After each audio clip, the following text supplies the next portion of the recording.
Hi, everybody. Thank you for joining us. I'm Andy Carstens. I'm a freelance science journalist and adjunct lecturer in the Hopkins Science Writing Program. And I'm super excited this evening to be chatting with Sabrina Imbler and discussing their new book, How Far the Light Reaches. Sabrina is a staff writer at Defector Media. Their new book, How Far the Light Reaches, an essay collection told through 10 sea creatures, is out with Little Brown, and their chapbook, Dike Geology, is out with Black Lawrence Press. Previously, Sabrina worked as a reporting fellow on the Science and Health Desk of the New York Times. They have received fellowships or scholarships from Tin House, the Asian American Writers Workshop, and Jack Jones Literary Arts. Their work has also appeared in The Atlantic, Catapult, Sierra, and other publications. And if you haven't gotten a chance to purchase the book, this is what it looks like. It has 10 essays in it, and I have spent 10 mornings with my morning coffee going through one essay at a time and have been loving every minute of it. And I'm actually quite sad that that journey is over. It's really no surprise to me that the book's gotten such good reviews and getting such good acclaim. Congratulations to you, Sabrina, and thank you so much for joining us. Thank you so much for having me, Andy, and for that really kind introduction. This is the UK cover, which has a different title because they didn't like my title in the UK, so they just renamed it.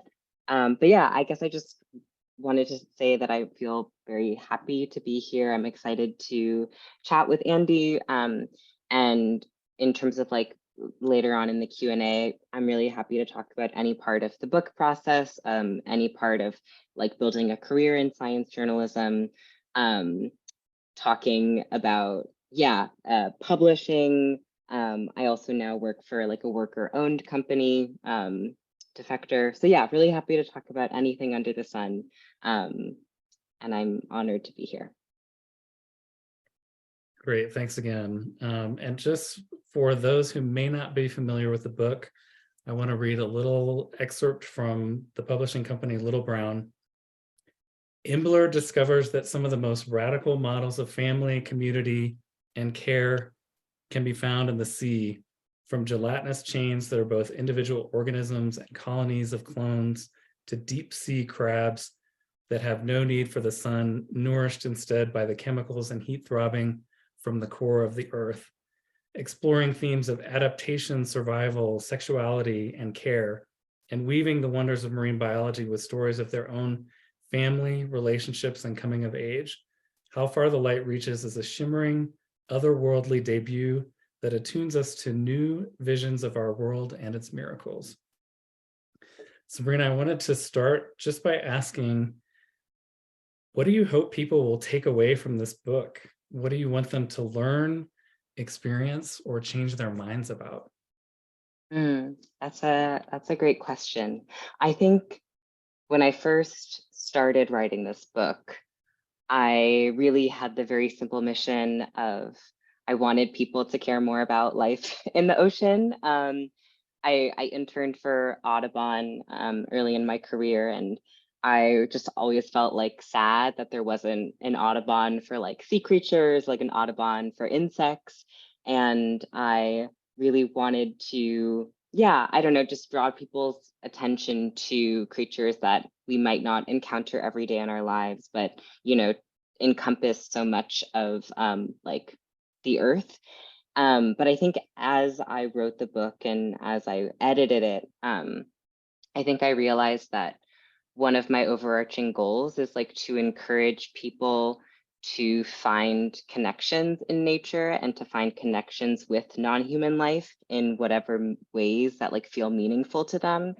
And I really do feel like building connections with creatures and non-human life is like one of the most important ways that we can build empathy with creatures, and I think find ways and reasons to care for biomes that we don't inhabit, but might be, vital for the creatures that live inside them.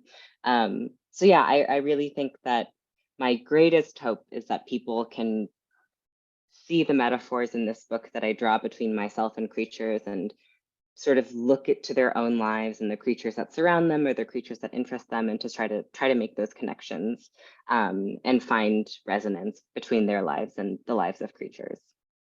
Yeah, and as you were talking, I was thinking also about the memoir aspects of the book and your experience as a queer mixed race writer. And I'm wondering if a similar thing goes for appreciating or hoping that your audience will learn to appreciate different types of people and different backgrounds. Is that something that you also hope that your readers will learn from your own experiences? Definitely. I mean, I think so. When I was in college, I tried to write a thesis about whales, that didn't include me at all, and it was like not a very good piece of writing. I just kind of spoke about whales as if I were like some objective chronicler of them, and I think I found that mode of science writing, like at least as I approached it then, sort of difficult and a little bit inauthentic. And so when I started sort of trying to write these essays that compare my life and the life of a sea creature, I thought, I'll draw them in with like the personal essay about like my life and my trauma, and then, weave in a sea creature so that like they have to care about both. But I think I was never really thinking about like my audience as like people, my audience as being people who I might need to convince of like my humanity or like my worth, or like, I think if that happens to people who read the book, like I'm so happy, and like I'm happy to share my story so that people can just learn more about people who are not like them necessarily. But I really tried to write this book to like my very specific community of, as you mentioned, like my various identities of my mixed race community, my queer community. And I think maybe, yeah, I also wanted people who have stories similar to mine, to be able to like see themselves in a book. Great, thank you. And one of the things that brought me a lot of joy reading the book is that these creatures are not well understood. They live in places that some might consider strange. They're not, so-called charismatic animals, not all of them, which is not necessarily a descriptor that I always use or enjoy. And, some people might even fear them if they encountered these creatures in their lives. And, you mentioned other types of animals that are also misunderstood or not given a lot of attention, but what draws you specifically to sea creatures? Why sea creatures? Mm. I have a lot of answers to that question. I grew up in California, and I also had like I have very severe like tree and hay pollen allergies. So when I would go out into nature, that was like terrestrial nature, I would just like be so congested. I would be so sneezy. Like I did not like going on hikes. I did not like being in a meadow. But I grew up by a lot of beaches. And so I would go to these beaches with my friends, and I would like look at the tide pools, and like we would see whales that beached. And I would just think like, this is the most like majestic part of nature that I've ever seen. And I feel so lucky to have grown up so close to the Pacific Ocean.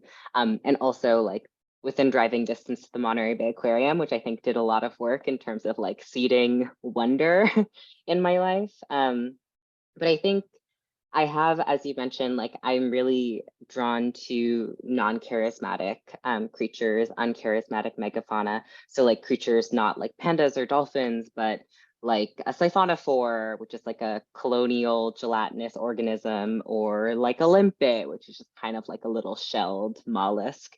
And I think a lot of the creatures in this book are from the deep sea, and they live in the deep sea. And that wasn't something that I did intentionally. And like, I think I was always interested in the deep sea, right? Like it's such a frontier of discovery, like we're still learning so much about it. But I think I found myself like nodding along sometimes to, or I would see the ways that scientists or science writers would talk about creatures in the deep sea and sort of paint the deep sea as this like horrible, cold, dark place, where there's no food, and animals look alien and terrifying. Like who like hasn't seen one of those viral tweets that's like, this fisherman unearthed like a monster from the deep, and it's just like an anglerfish. And it looks kind of spooky, but it's like adapted for its environment. And I would read about, creatures that depend on marine snow, the flecks of poop and like decaying flesh that fall from the surface, and sort of, I don't know, the ways that we would sort of vilify this biome that has no like moral quality. It's just like a different part on Earth that we are not equipped to live in, but they are. And it reminded me a lot of the ways in which, I don't know, queer communities have often sort of like found refuge in places that were discarded by people with power. It reminded me of ways that you sort of like find your own meaning and find your own community and like think of alternate ways of life. So I think I really connect with creatures that are strange to us and do have sort of that distance of like, maybe they don't have a face, or like maybe they aren't fuzzy. And I think that it's just a nice exercise to try to find connection with those creatures and like build up empathy. Because I think it makes us all like more open to strangeness.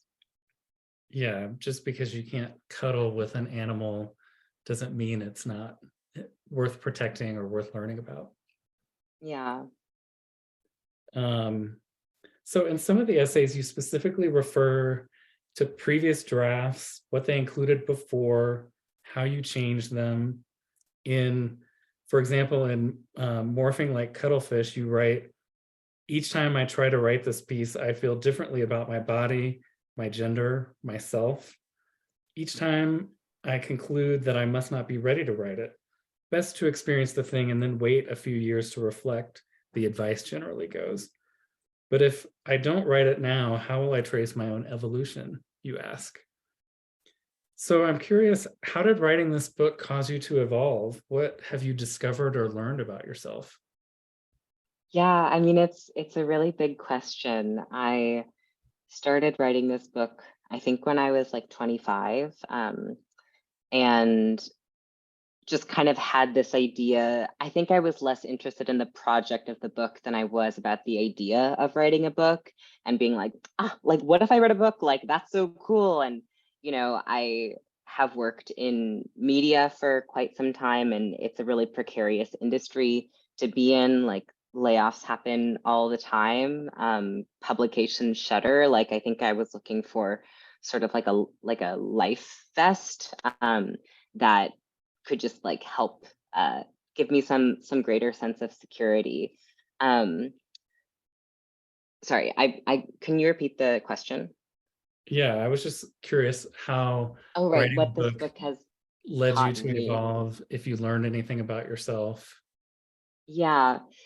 So I guess when I first started writing these essays, I think I didn't realize how hard it would be really to like look at experiences in your own life and really to try to build these connections with creatures. And there were some essays that came very easily and I sort of like wrote and then was able to finish. But there were lots of essays that gave me a lot of pause and were really difficult to write, one of which was the cuttlefish one. And I found that oftentimes if I had trouble writing the essay, it was because I didn't actually know what it was about, or I didn't quite know what part of myself I wanted to share, or maybe I didn't understand that part of myself.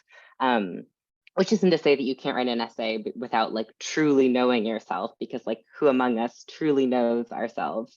But in the cuttlefish essay, which is about, I guess, my experience with my own gender and the way that my understanding of my gender has changed over the years, I had this idea where I was like, I just need to figure out my gender. And then once I've done that, I can write the essay, which is so silly. And I don't know if anyone here is like been on a gender journey or is on a gender journey, but in my experience, it's like, it just continues to morph, it continues to change. And, you receive new words that feel right. And you come into different ways of being with yourself. And when I first started writing this cuttlefish essay, I was just like, I just have to decide, like, I have to decide what I am and then I can write it.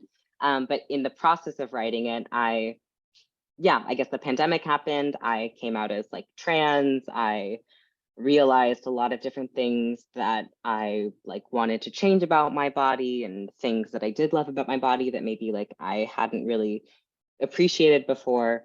And I think sort of that acquiescence to the idea of like mutability made me feel both like it was okay to just write this essay and know that like I would continue changing beyond it, and that like no essay needs to capture like the entire self that you'll be in the future, because like that's impossible. And like imagine knowing who you are at 25 and then never changing. Like that doesn't sound exciting to me. And so I think a lot of like these essays, I absolutely discovered a lot about myself in them, but I think I also it was an exercise in giving myself permission to be like, this is who I am right now, this is who I was in college, and like I will continue to change and grow beyond that. But yeah, I think if I didn't write this book, I would know a lot less about myself. Great, thank you for sharing that. Mhm. So in the acknowledgments, there's this sort of seems like this interesting moment. You say in part, the first scientific paper I ever read, that you're referring to a scientific paper, and you say it was the first scientific paper I ever read that cracked open my heart a little and pushed me to think about how I could write about that connection. And I'm wondering if you recall, can you talk about where you were as a writer and person at that moment, and how it ultimately led to the essay My Mother and the Starving Octopus? Yeah, that's such a good question. Um, so at that period of my life, I was an intern at Audubon, and I made $10 an hour. Um, and I was also living in New York, and I like wanted to go out and like go to clubs with my friends. So I got a second job writing clickbait, like aggregative content about the ocean for this ocean nonprofit. And I would write stories that were like, you'll never guess like where they found this seal, and it was like a supermarket, or like the dolphin vagina looks like what, like not real journalism, but it gave me like supplementary income in a time when I really needed it. And to find stories for that job, I would just go to Google News and I would search like fish, like ocean. So I would just encounter like a lot of different sea creatures, papers about sea creatures, mostly like as they were covered in popular science stories. And that I think was also a time when I had just sort of started to enter science journalism. Like I had done a couple of internships, but I didn't have a background in science in college. Like I really wasn't equipped in the way I feel like I am now to read a paper. But I came across a bunch of articles about this deep sea octopus, Granuletini boreopacifica, which is a giant, or it's not a giant, it's just a regular octopus that's purple, and it lives in the deep sea in the Pacific Ocean. And the Monterey Bay Aquarium Research Institute basically stumbled upon this mother octopus at the moment that she started brooding her eggs, and then revisited her over the course of 4.5 years, just like to check up on her and her eggs, and learned in that process that she brooded her eggs for 4.5 years without eating, because mother octopuses, to protect and aerate their eggs, don't leave their children, their babies. And in the process just kind of starve, and then once their babies hatch, they die. And I just kept on seeing these stories about this octopus that were like mother of the year, or like nature's like ultimate mother, like the ultimate sacrifice for your children. And I I understood that connection, but it also just made me feel really sad, and like sort of like, why do we have to think about this as a sacrifice? Like, is it like, does an octopus know what a sacrifice, like it, I think I sort of started spinning, and I had read every single popular science story about it, like in Reuters and the AP and the Washington Post and in National Geographic. And I just wanted to, like, I wanted to grasp as many details as I could. And I had written about it for this aggregative content blog for like in 300 words, and it was like a bad piece of writing. And I was just like, I want to do this justice. Like, I want to find a way to write about this octopus. And so I read the paper in PLOS One, which was by Bruce Robeson and a bunch of other researchers at the Monterey Bay Research Institute. And it was just like so simply told. Like I even now, I mean, like I think everyone, if there are so many scientific papers that now I read and I'm like, I have no idea what that says, and I need to talk to the researcher. But this one, it was fairly simple. You know, it's like we saw this octopus, we returned over and over again, and they included all of these photos of the octopus, like from the first moment they saw her to, you know, 4 years down the line when her skin had grown saggy and torn and she really deteriorated. And I just felt just this deep connection to this octopus. And I don't think I realized at the time like what that connection meant. I think I was just like, oh, like an animal with a narrative, right? Like, 'cause that's also, I think, hard to encounter in scientific papers when it's often like, we study 35 tree frogs, but this was like, it's just one octopus and this is her story. And that so neatly matches onto the ways that we understand like narratives about ourselves. Um, and then I just thought about this octopus for about a year. And then I saw this website, Catapult, um, had this call for columns where you could like write essays. And I had been reading the columns of this science journalist named Angela Chen, who wrote a column about data, about like how data and numbers like infiltrate our lives. And that was the first instance of me seeing like science writing existing in the personal essay space, for like lack of a better word. And I was like, what if I did that but with sea creatures? And so when I was like, what could I write about? The octopus was the first creature that came to mind. And yeah, I think just seeing that call for essays, thinking about the octopus, asking myself like, why have I not been able to stop thinking about this octopus? Help me make the connection that, yeah, the octopus reminded me of my mother, my own relationship with disordered eating, what mothers are expected to give, like the complicated relationship that we can have with them. Yeah, and there's so many more connections throughout the book, um, between these animals and aspects of your life and your family and your friends. And in many cases, it seems like you never really saw the creature in real life, probably because you couldn't. Um, so, how did you find those connections? How, and I know one of my students specifically asked, what came first, the memoir story or the science story? Did they evolve together? Like, how did you do this for 10 essays? Find these. Yeah. It's a good question. So I wrote, when I did my column at Catapult, I published 6 essays, 3 of which made it into the book. The other ones, some of them were bad, some of them just didn't make sense for the book. And for those, the octopus just came very naturally because I sort of had this immediate connection. But when I was trying to think about other essays, I really just made, it's very simple. I made like a chart. And on one side, I just put like parts of my life that I knew I would want to write about, whether that was like coming out as queer, or like my ex who I was still in love with, or like clubbing, or like sexual assault, or just sort of these things that I knew at some point I would be interested in writing about. And then in the other column, I just put sea creatures that like I also wanted to write about, like not necessarily like, oh, if I want to write about clubbing, I also want to write about this crab. It was just kind of like, let me think about Blue Planet 2. Like, let me think about the creatures that I've encountered and have just not been able to like stop thinking about. Creatures who I feel like I just, like I just want to tell everyone about, like at a party. And once I had that chart down, I just kind of looked and it sounds silly, but I just like, sometimes I was just like, oh, like maybe this makes sense with that. And like, maybe this makes sense with that. And I really think like, if you were trying to do a thematic essay collection or column series, whatever, like it can just be helpful to see these two seemingly disparate topics just like overlaid, and to allow your mind to make connections that like wouldn't have naturally arisen. And so one of the essays that came about through that method was this essay about the hairy-chested Yeti crab and queer nightlife. And the Yeti crab is, there's this genus of hairy decapods, so they're not like proper crabs, but they're crustaceans, and they live around the world at hydrothermal vents and cold seeps in the deep sea. And they have these enormous white claws that are like very hairy.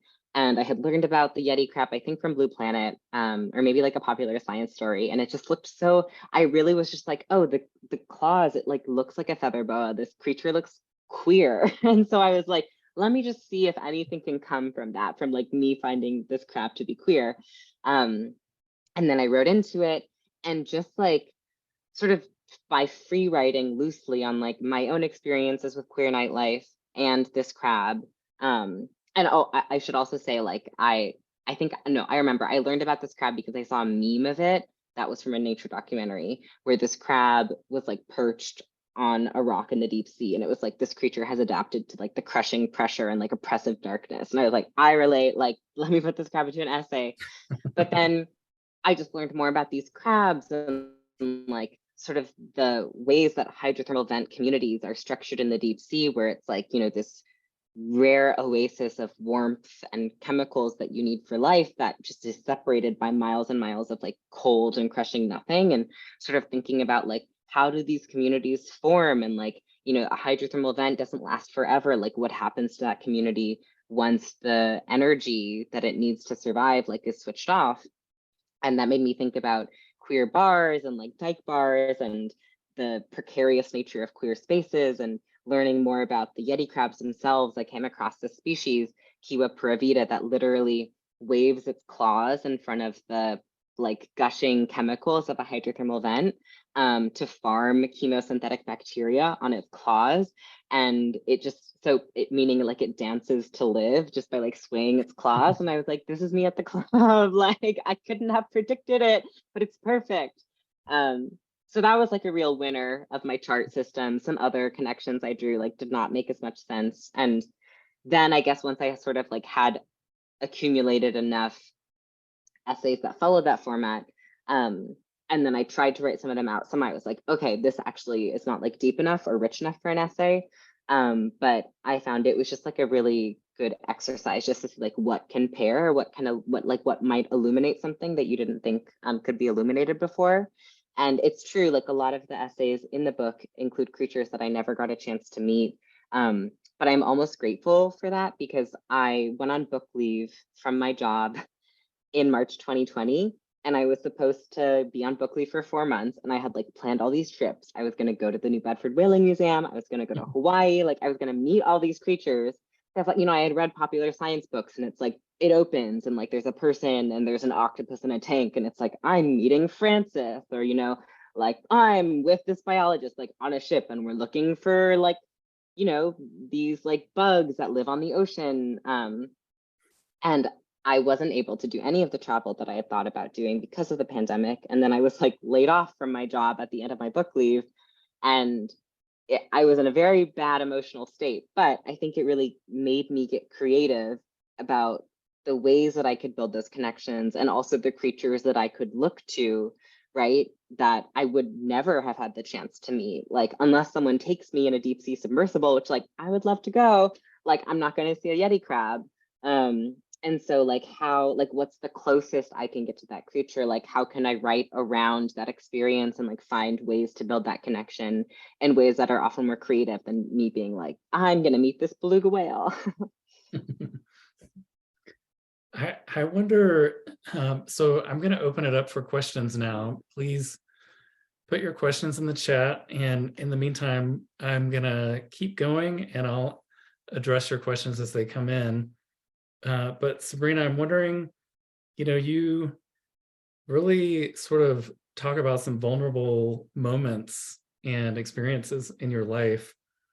And I wonder if you ever felt intimidated about revealing yourself this way to strangers on a piece of paper, and what that felt like, and if it was something that you had to overcome, or if it just was so important for you to discuss these aspects of yourself. It's a really good question. And I think maybe because of the era that I started using the internet, like I have a kind of brain worms where if it's like, if I write it on the internet, like I'm like, that doesn't like, it's not like the same as like me telling a person in real life. And so I think I really have no issue with like sharing very intimate stories about myself or my experiences. And that didn't really change over the course of writing the book. I think one thing that I thought about all the time was I was so afraid of being canceled. But then I realized that that was a stupid fear, and that was actually keeping me from saying anything that maybe I wanted to say in the book. But I think, yeah, I really just, I think the one thing that shifted as I was writing the book was me feeling like remembering that if I'm going to tell anyone else's story, like that should be with like that person's consent. And like it sort of led to a bunch of conversations that I had with people who do appear in the book, either my friends or like my mother.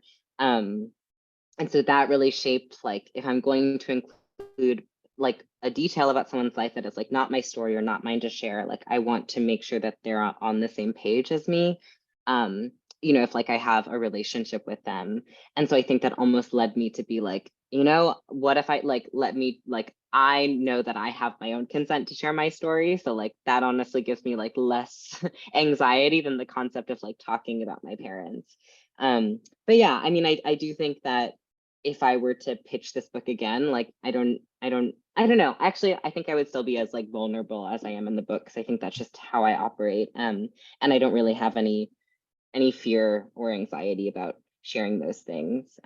But it is like always weird when my boss is like, I read your book. I'm like, oh my God, I don't want to hear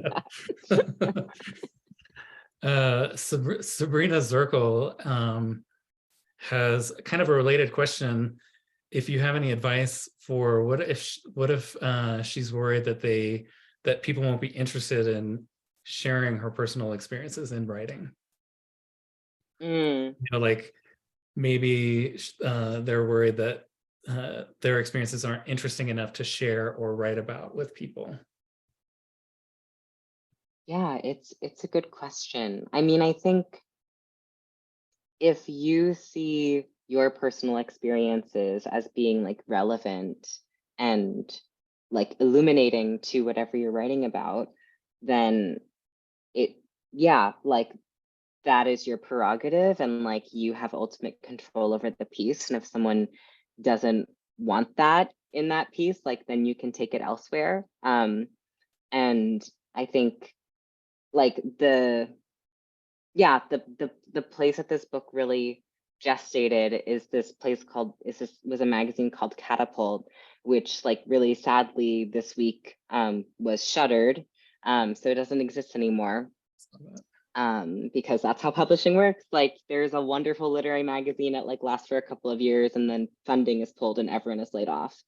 But rip Catapult. But I would say like to the extent that there are definitely still like online magazines that will be open to creativity and like experimental work. And like I think if someone is like, your story doesn't belong in there, it's like, well then like I'm sure someone else will agree with you and like see that it does. And to not be tied to like, yeah, the ideas of like certain dream publications or whatever. It's like I think, yeah, the thing that has helped me a lot in the beginning of my career is just really believing in my vision for the work and not trying to write something to fit like a publication, if that makes sense. Okay, thank you. And then we've got a question here about the process of getting the book published. How long did it take? Challenges encountered, lessons learned? You know, I would also add, can you talk a little bit about when you found an agent, how you found an agent? Definitely. So I started writing the essays for Catapult in 2017. And I wrote 6 essays for $200 each. They were all like 1,500 words. And I was just going to continue writing them forever. And then someone was like, what if like, what are you going to do with this? And I was like, oh, I guess I could make it into a book. And I did not do an MFA. I didn't really know how you go about publishing a book. And so I applied to the Tin House workshop, which is a workshop that still exists, where you can like workshop in a bunch of different genres: poetry, nonfiction, fiction, short stories, which is a really valuable way to like work on a specific piece. But I think what I found most helpful out of Tin House was just hearing like different presentations from agents, from publicists, from editors, and it felt like a little bit of a crash course. And just like this is kind of like what an agent does, like this is what an editor does. And I that same year also did a retreat called the Jack Jones Literary Arts Retreat, which like doesn't exist anymore. But that was also more exposure to like here's how you get an agent, like here's how you like promote your book if your publishing house isn't doing enough to promote it. And I was like, oh my God, like there's too much information. But when I started doing my catapult column, I started getting some emails from agents, and I like met with a couple in the city, and they all seemed nice, and I was like kind of confused because I was really like, I was like, an agent, like I could have an agent, so I was like very eager to get any agent. But I was really grateful to people who were like, you should meet with a lot of different people, and you should find someone who like agrees with you on like your vision for the work and is invested in you like as a person and like as an artist, and not just like someone who's like, I could sell this and like here's my vision for it. And so I met with a bunch of different people, and the agent that I eventually signed on with, Aisha Pandey of Aisha Pandey Literary, I really, really liked her because she was the first agent who like offered criticism of my work, which like feels so obvious, like shouldn't everyone do that? But I think a lot of people like who I was meeting with, I would sort of like ask them, I'd be like, this is a question that I have, or like, I'm kind of like, I don't really know how I would do this in a book. And they were kind of like, whatever, like, we'll figure it out. Or like, what about this? And like, sort of would offer solutions that like didn't really feel like thought out, or they didn't resonate with me. And Aisha and I, like for 6 months, we were sort of like courting each other, where she'd be like, send me an essay, let's send me another essay, like, let's have a call. And I really felt like she was taking me seriously and like really trying to think like, is this the best use of both of our time to work together? And so I was really grateful to connect with her. And then we, in 2019, put together the book proposal. I sold the book on proposal, which means that I didn't actually write it. I included some sample essays, and then the rest, I was like, in this book, this chapter will be about this, or like this essay will be about this. And then we sold it in October of 2019, and I got, I think, 6 offers, and went with one that was like the middle of the range. So the highest offer I got was 150,000, and I went with an editor who offered 75,000, because I was never really looking to like make money. Like none of these sums were enough for me to like quit my job and just like work on the book for the amount of time that I would need to. And so I went with the editor who, again, took me very seriously, like asked me questions that made me rethink what the book could be in my mind. And I'm so grateful that I went with an editor who I really trust, because the book just took a lot longer than I thought it would. It was originally due in August 2020, and I turned it in January 2022. And she really became like my lifeline for pushing myself like as hard as I could go. And I would turn in something to her, and she would be like, this isn't working. And like, I think I was like so desperate to be like, I just want to be done with the book. Like, this seems fine to me. And I'm so grateful that she would tell me like, this isn't working, or like, we can do better.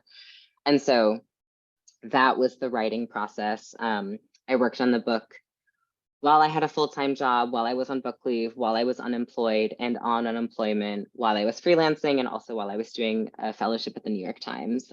So was kind of always working on 2 things. And I think I did that out of like a precarity mindset, where I was like, I need to always sort of be making like income, or else I just can't be working on the book alone. And I don't think I could have done that differently, but I do think it made the process really hard, because my mind was never really like 100% invested in the book. Yeah, and then the book came out in December 2022. Because it takes a long time. Like, once you're finished with the book, they're like, great, it's like going to be another year, and you're just going to be in a lot of meetings, and like you're going to have to read like copy edits over and over and over again. But yeah, it was an enormous effort, and very happy to answer any other more specific publishing questions. Yeah, and you answered a question about the writing process as you spoke there, but there's another one that's related. Could you just maybe talk a little bit about your writing process and how you get over writer's block or procrastinating? Yeah, I mean, I'm not very good at getting over those things. And I think it's hard if you're doing science writing or any kind of writing with research, right? Like, it's so easy to procrastinate just by researching more. And I think when I was early on in the book process and like sort of not sure that I could write the book, and like doubting myself and doubting sort of like, I sold this book on proposal and people were like, great, like, here's your contract, like now get to work. And then I was like, can I do this? Like, I spent a lot of time, just days of just reading as much information as I could about Yeti crabs to be like, there must, like, I need to compile like every little tidbit of knowledge that we have before I could possibly write one sentence. And I think the thing that was most helpful and generative was to just free write, like try to do some free writing every single day, whether or not that was like working on the essay itself or working, like writing my frustrations about the essay. Like that was really helpful. Like one of the essays really came about because I was trying to write it, and as I wrote it, it felt like very, very inauthentic, I think, because I was afraid of being canceled, like saying what I wanted to say. And so then I took another tack where I just kind of like wrote like, this is what I'm afraid of, this is what I'm anxious about, like this is what I think is not working. And then that sort of morphed into like a new opening that became the opening to the essay. And so I think don't be afraid of like doing like more meta writing or doing writing that you're like, maybe I'll scrap this, because you never really know like where you'll be led as you start writing. And I think it's just easier, like once you get into the habit of just putting words into a Google Doc or on the page, if you use a pen, the easier it becomes to then do like real words or like important words. And a lot of the stuff that, yeah, I feel like I wrote being like, I'm going to throw this away. Like I would return to it and I'd be like, actually, like, this is amazing, I'm going to put it in. And a lot of it I did throw away. But I think, yeah, I really just believe like the best way to not be scared by a blank Google Doc is just to put a bunch of stuff in there. And like, you don't have to keep it, but just to put it in there. Yeah, and someone is asking, how much do scientific studies play in your ideation process? A lot. I mean, I encountered a lot of these creatures by reading like popular science stories, but if I ever wanted to like actually write about it, I always wanted to go back to the primary literature. Um, and I find that I mean, it was just invaluable to like actually know, I'm writing about this creature, where is this hydrothermal vent? Like what island is it near to? Like what other species like live around like this crab? And like, what is the specific temperature? Like things that might not be relevant for a specific scientific study, but feel really important to world build in the essay, to like set a scene, right? Like to get, for a lot of these creatures, I haven't encountered them, like people might not have like been like one-on-one with them, but you still want to give as much of a sense of like immersing the reader in this environment. And so I think every single detail that could help me paint that picture, like those were always in the scientific studies or in the supplemental information. And yeah, so I would say very, very important. Here's a question about any tips that you have for handling writing about traumatic experiences. And, I have to say, I'm wondering how that might apply to Beware the Sand Striker. Because that Yeah. struck me as something as, you were really grappling with this issue of, was I sexually assaulted? And how can I move forward with that? Yeah, so that essay was one of the worst to write. And if I were to write the book again, I would not have written the essay the way that I did. Um, I That was one of the essays that I wrote like early on in the book process. And I think felt like, yeah, I had not had any, like, I didn't do any reading about writing about trauma. And so I would just sort of like sit at my desk and I would just try to re-enter like the darkest corners of my mind, or like go through old Facebook albums, just like look at photos or like go into messages. And it brought back a lot of memories that like I had like tucked away, and made the essays like, I don't know, it gave them more details, but I didn't know how to protect myself in that process, and I didn't know how to put like safeguards. But I attended this lecture by Therese Marie Milo, who is an incredible nonfiction writer who wrote a memoir, Heartberries, that I really recommend. Um, and she was talking about her own experience of like writing about trauma. And she made 2 points that I think are really, really valuable. The first is that like an essay is not, or a piece of writing, right, is not going to become better necessarily by you like delving deeper into your trauma or accessing more of an experience that was traumatic. Like like scraping everything that you have inside of you to put out into the page isn't going to make it like a more valuable essay. And you don't owe anyone like the extent or the depth of that experience. It's really just like what you want to share. And the second thing that she said is when you write about trauma, you should always have like an escape route, so that if you're writing and you sort of like hit a nerve where you're like, I'm done, like I'm out, like I've reached my limit for tonight. And now like I know that I'm going to take care of myself by like taking a bath or like eating a cookie or like watching my favorite show, and sort of having that plan in place like once you start writing, so that if it ever becomes scary or like unpleasant in a way that is not actually productive, like you can take care of yourself after. So yeah, those are the two things that I think I would have applied to my own writing. I'm wondering, I have a question. I was really intrigued by My Grandmother and the Sturgeon. And you write about your grandmother and her family's escape from Japan-controlled Shanghai. And there's this sort of, I mean, I find it a very beautiful and emotional moment in the book where you describe what her mother said to her on that journey. As they huddled in a deserted temple, her mother spoke to her children in whispers. If we are discovered by enemy soldiers, her mother said, I will kill you first. I will kill you before the soldiers can. What my grandmother's mother meant was, we have no way of escaping the soldiers and their metal bayonets. If we have to die, let it be gentle. My grandmother and her brother wept silently in the darkness. Years later, after my grandmother had grown, she still woke up in the middle of the night, remembering the time her mother promised to kill her. It took her years to understand it was a promise filled with love. I mean, wow, that's such a powerful moment. And what, most of the other pieces are from your memory. And I wonder, what was it like to write about your grandmother? Were these stories you heard growing up, or did this process reveal things? Did you learn about your grandmother? Did it shift your perception of her and her journey?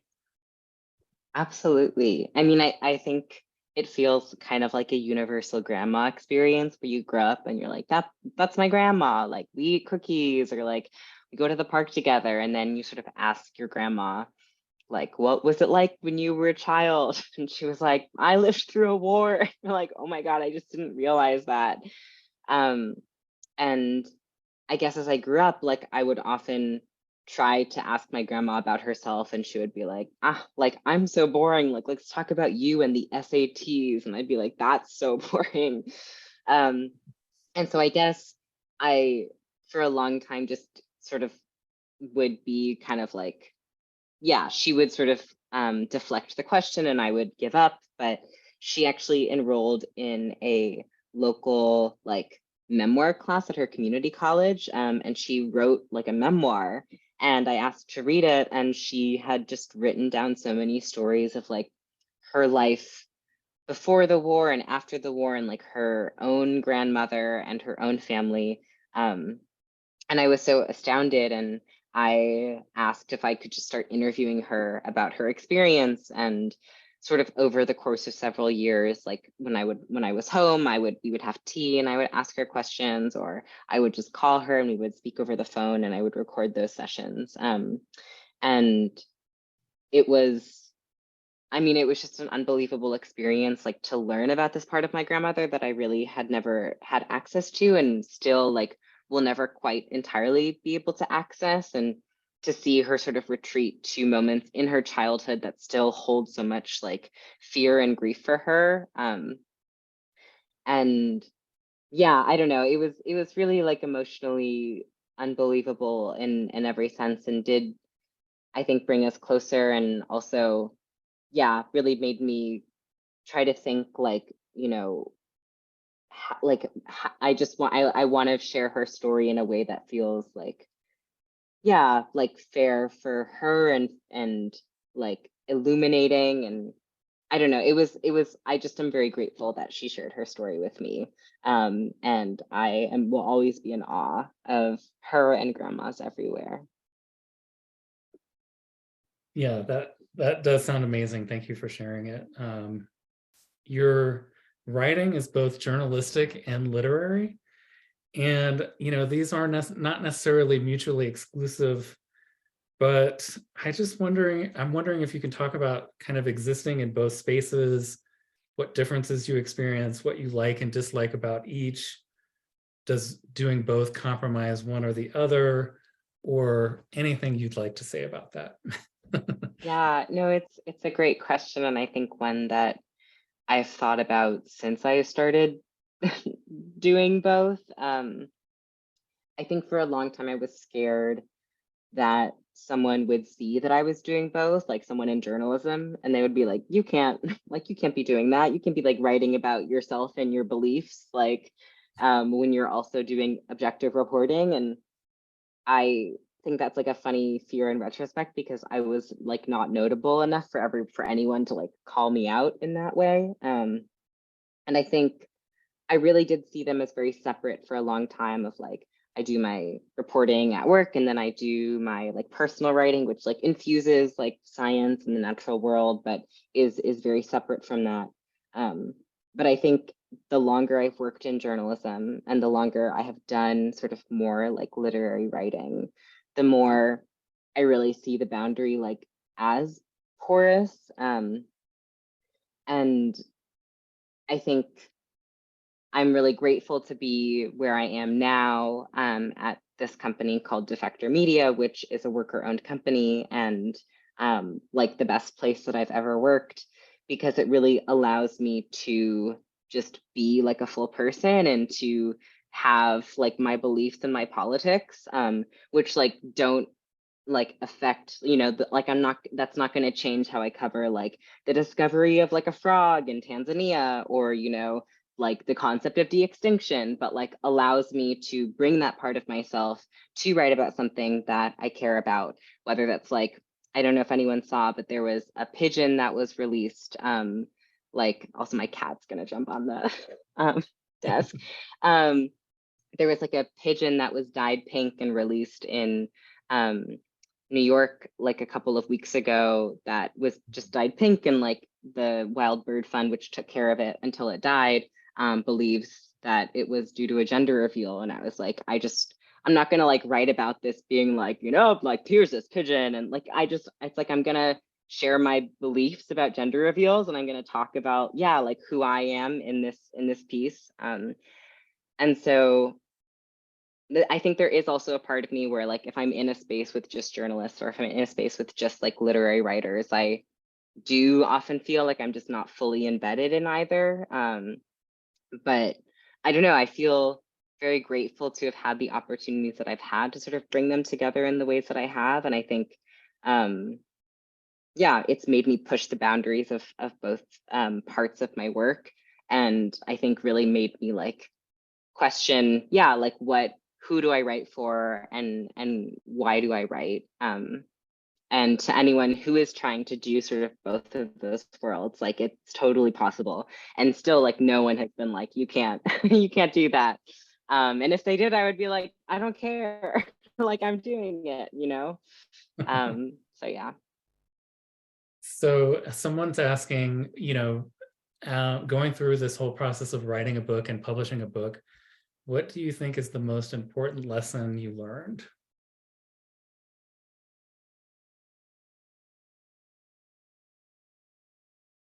And it can be more than one. We don't have to limit it. Wow. I mean, like the most practical thing I learned is that most books are not fact checked. And if you want to get your book fact checked, you have to pay for it, which was like non-negotiable for me, but also just logistically difficult because, yeah, Non-negotiable because you wanted to have a fact checker. yeah, I guess non-negotiable in the sense that I don't think I could like publish a book where I can't fact check myself. I'm my own worst fact checker, as a lot of us are, and I didn't feel like I would be comfortable like publishing a book that wasn't fact checked. So in a couple of the meetings that I had with different editors, they yeah, I would like ask if they would give me resources for fact checking, and they all said no. So I learned that you basically have to apply to grants to get grant money to then pay for fact checking, which I was like very lucky and able to get.